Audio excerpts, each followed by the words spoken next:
성도 여러분, 밤새 안녕히 주무셨습니까?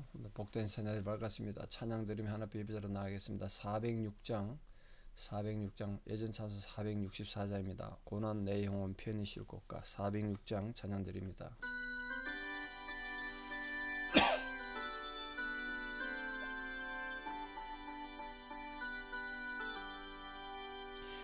고난 내 영혼 편히 쉴 곳과 풍랑이로도 안전한 포구 폭풍까지도 다스리시는 주의 영원한 팔 어지에 주의 영원하신 팔 함께하사 항상 나를 붙드시니 어느 곳에 가든지 요동하지 않으면 주의 팔을 의지함이라.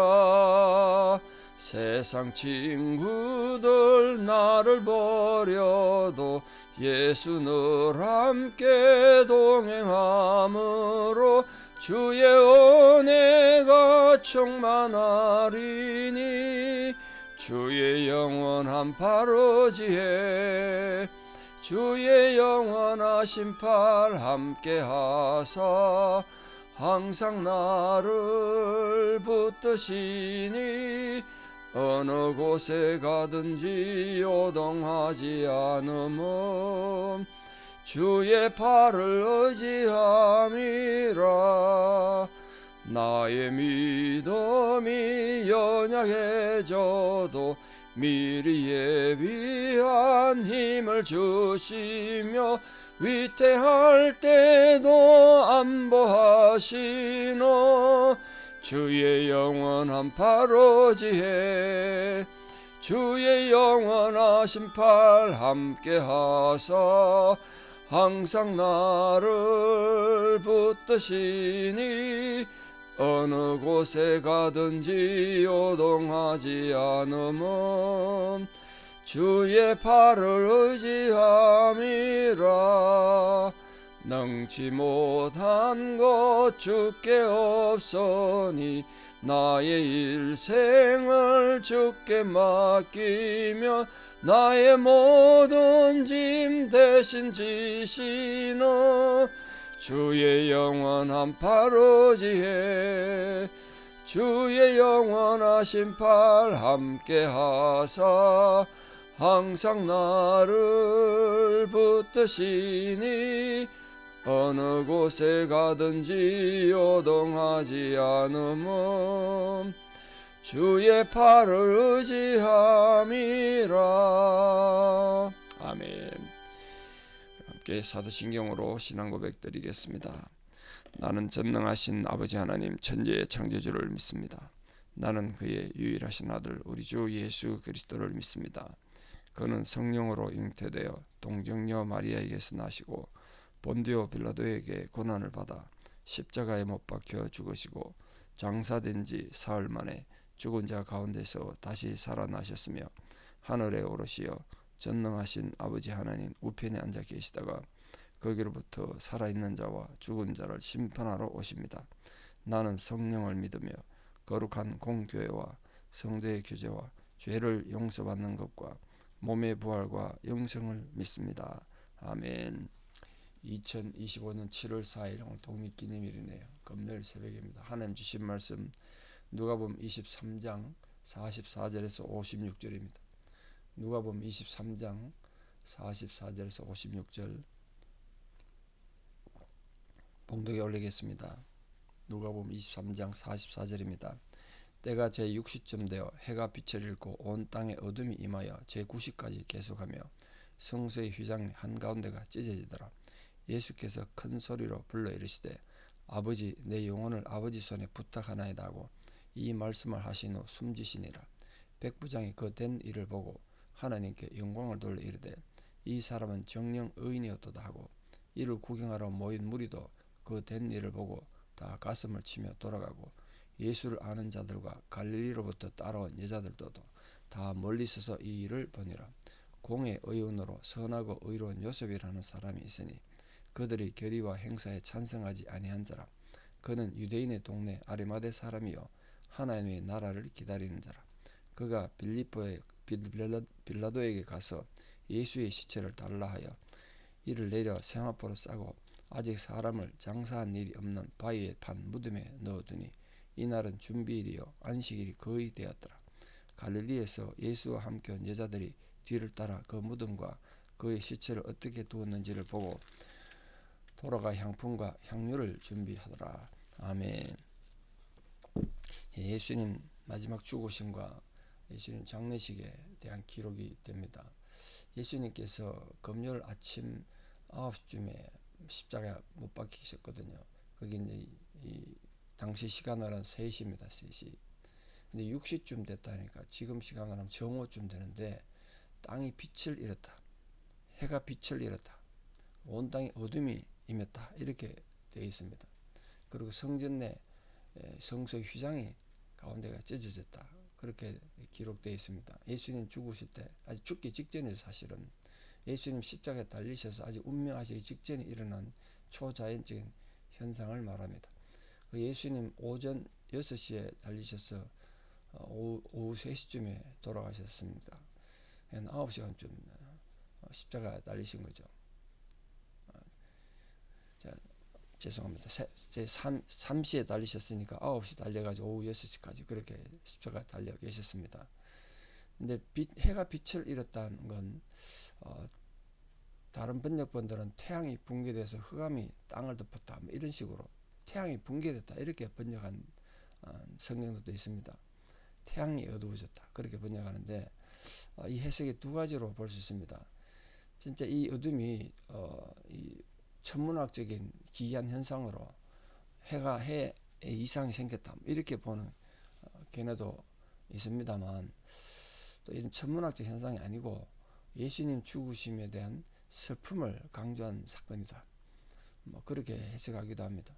근데 하여간 하늘에 멀쩡하던 하늘이 먹구름이 끼고 우리 비 오기 직전에 막 쏘나기 직전에 캄캄해지는 것처럼 그렇게 된 걸 표현한 건지 아니면 진짜 천문학적인 이상이 나타난 건지 그건 정확히 알 수는 없습니다만 하여간 일상적인 날씨의 상황은 아니었다. 그건 분명한 것 같습니다. 성소의 휘장이 찢어지는 것도 같은 맥락인데 이 성소의 휘장은 지성소와 성소를 나누는 그 역할을 하는 부분입니다. 굉장히 두껍습니다. 휘장이 한 15cm쯤 되는 게 두께가. 근데 그게 찢어졌습니다. 그건 상징성이 크죠. 그 하나님이 계시다고 믿어지는 지성소에는 아무나 못 들어가고 대제사장만 1년에 단 하루밖에 들어갈 수 없는 곳인데 그게 찢어졌음으로써 이제는 누구라도 하나님 앞에 나갈 수 있는 길이 예수님 십자가 죽음으로 해서 열렸다. 그거를 지금 상징하는 사건이다. 그렇게 보십니다. 이처럼 예수님 죽음은 그에 대한 슬픔이 드리워진 건 사실입니다만 그로 말미암아서 만인이 다 제사장이 돼서 하나님께 나가는 놀라운 길이 열렸다. 그건 엄청난 축복이죠. 자, 예수님 마지막 말씀이 기록되어 있는데 아버지 내 영혼을 아버지 손에 부탁하나이다. 그리고 운명하셨습니다. 근데 이게 사실 시편 31편 5절에 나오는 말씀인데 유대인들이 일반적으로 잠들기 전에 하는 기도문입니다. 왜냐하면 유대인들은 잠자는 것이 죽음의 문턱에 서 있는 것으로 생각했어요. 내가 오늘 잠을 자는데 내일 아침에 눈을 뜨지 못할 수도 있지 않냐. 그러면 이 잠이 마지막 잠인데 그래서 내 영혼을 아버지 손에 부탁합니다. 이렇게 기도했다는 거죠. 이 기도는 바로 예수님께서 당신의 마지막 삶을 위해서 하나님 앞에 기도입니다. 하나님에 대한 위대한 신뢰의 기도죠. 아버지 손에 내 영혼을 맡깁니다. 그렇게 했으니까 예수님 비록 십자가에 달려서 비참하게 죽긴 하셨습니다만 비참하게 죽은 것이 아니라 하나님을 신뢰하는 믿음 가운데 승리의 선언을 하신 것이다. 그렇게 볼 수 있는 거죠. 그리고 드디어 예수님께서 숨지시니라 그렇게 되어 있습니다. 예수님이 숨이 지셨다 돌아가셨다는 뜻인데 이 용어가 독특합니다. 일반적으로 사람들이 죽을 때 쓰는 말을 쓴 게 아니에요. 예수님께서 돌아가시느라 숨지셨다 이 말이 에크포네오인데 에크포네오 마지막 숨을 쉰다는 뜻입니다. 어느 그들의 해석은 예수님께서 마지막 숨을 쉬셨다 이렇게 됐습니다. 일반인들이 죽었다는 단어를 쓰지 않았어요. 그래서 지금도 예수님은 죽은 자 가운데 계신 것이 아니고 살아 계시고 승리하셔서 모든 성도들이 영원한 성인자가 되도록 우리를 돌보시고 보호하신다. 그런 개념에서 마지막 숨을 쉬셨습니다. 자, 예수님 마지막 숨 거두시는 이 모든 광경을 본 주위 사람들의 반응이 뭔가 보십시오. 47절 이하에 보십시오. 첫째 백부장인데 이 백부장은 로마 군대 관리자 아닙니까? 물론 이 사람이 로마인이었는지 아닌지는 알 수 없습니다. 백부장들은 로마인 아닌 장교도 많았거든요. 어쨌든 이 백부장은 거기 왜 와 있었느냐? 예수님 사형 집행을 지도하던 지휘관이었습니다. 근데 이 모든 과정을 다 봤을 거 아닙니까? 근데 예수님이 십자가 달려 죽으시는 거 보니까 이 사람은 정령 의인이었다. 그리고 하나님께 영광을 돌렸다는 거예요. 이렇게 말했던 이유가 뭐냐면 이 백부장은 이 사형 집행을 수없이 했던 사람이기 때문에 사람들이 죽을 때 어떻게 죽는지 다 봤지 않습니까? 임상 경험이 있는 거죠. 근데 예수님은 너무나 은혜롭게 누구를 원망하거나 저주하거나 사람들 죽기 전에 고통스러우니까 자기를 죽이는 그 사람들 저주하고 그렇게 하는데 그렇게 하지 않고 정말 하나님 앞에 자기 영혼을 돌리고 영광을 돌리고 이렇게 죽는 걸 보고 이 사람은 진짜 의인이었구나. 무지한 사람이었다. 그렇게 번역된 데도 있고 진실로 하나님이 받으실 만한 분이었다. 마가복음 그렇게 되어 있죠. 하나님이 받으실 만한 분이었다. 그렇게 증거를 남기신 거죠.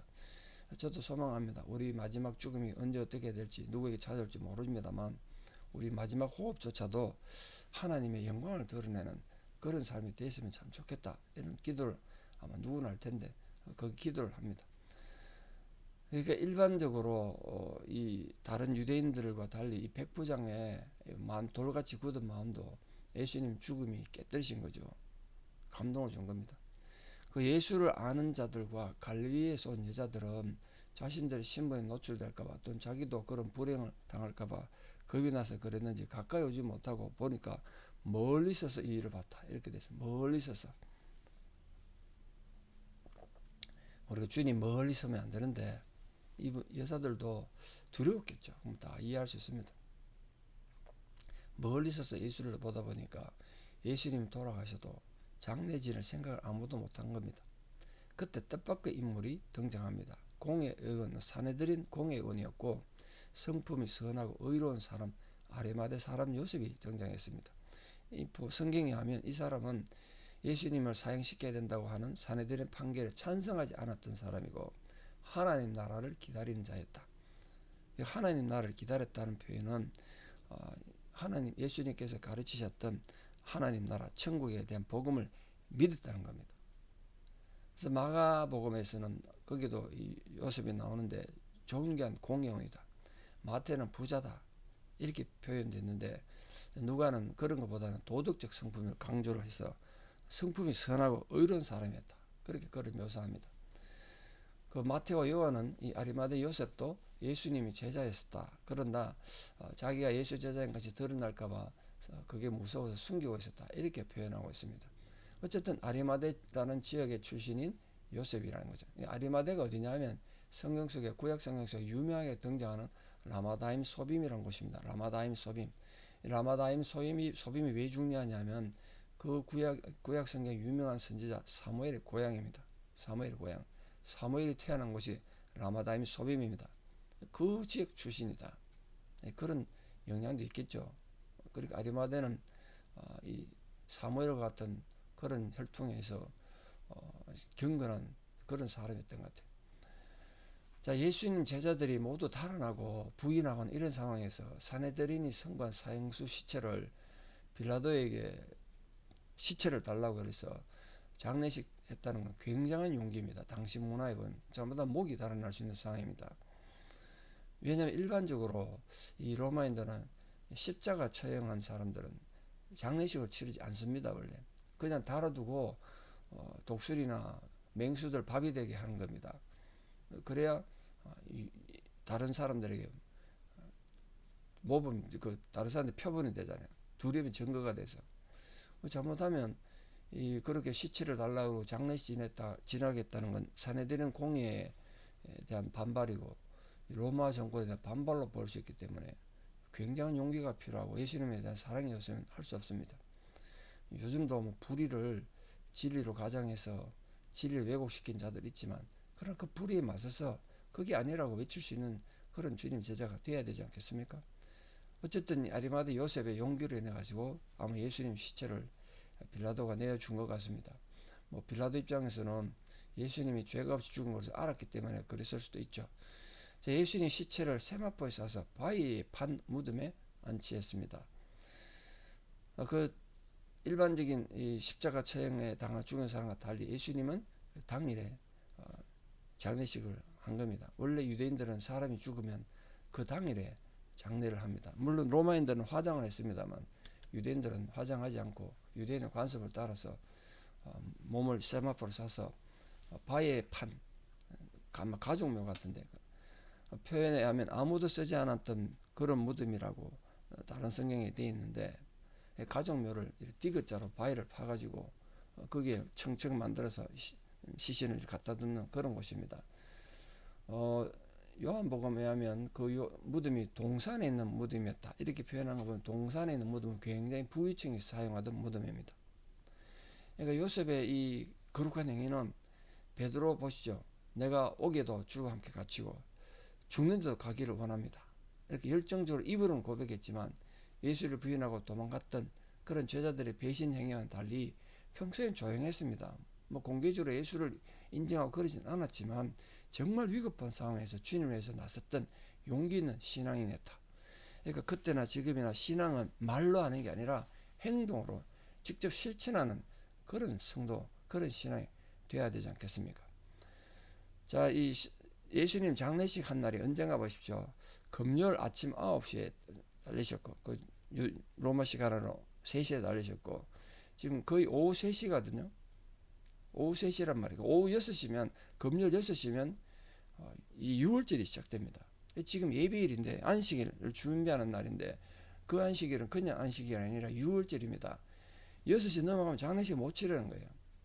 오후 3시에 예수님 운명하셨고 6시 장례식 치르려면 이 지금 아리마대 요셉 입장에서는 빌라도한테 직접 가가지고 또 허락을 받아야 되죠. 빌라도가 뭐 예수님 돌아가신데 나와 있었던 것도 아니고 그 무덤 예수님 돌아간 장소에서 안토니 요셉까지 거리가 멀단 말이에요.